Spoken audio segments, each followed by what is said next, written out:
नमस्कार जय जगन्नाथ। आज हूँ 3 मई आमर दिल्ली मेट्रो प्रतिष्ठा दिवस। आज घर को जल्दी पलि आसती। दिल्ली मेट्रो एथरक बहुत बड़ आयोजन करुच्ची जोटा कि भारत मंडपम आमे माने रेडी है कि हजबैंड वाइफ दी जन प्रतिष्ठा दिवस जेहेतु आज दिल्ली मेट्रो सेलिब्रेट करने को जाऊँगी तार 30तम प्रतिष्ठा दिवस से भारत मंडपम बर्तमान आम पहुंची बहुत बढ़िया बनाई। नुआ रिसेंटली बनाई G20 मीटिंग बनाई।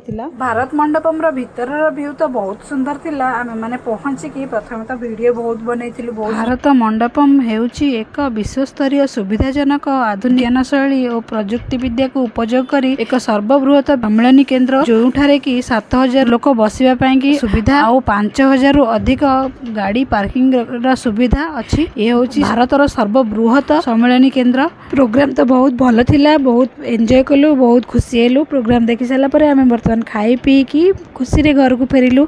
ए थिला आम दिल्ली मेट्रो रेल कॉर्पोरेशन 30तम फाउंडेशन दिवस डिटेल ब्लॉग। आपण मानक जदि ए ब्लॉग टी भल लगी थाए प्लीज लाइक शेयर और सब्सक्राइब करिया को बिल्कुल भूलिबेनी। आ भारत मंडपम आम देशर गर्व आ गौरव। ये बहुत सुंदर बहुत आधुनिक शैली रे हेची। तो आमे वर्तमान खाई पी घर को फेरिलु। जय जगन्नाथ।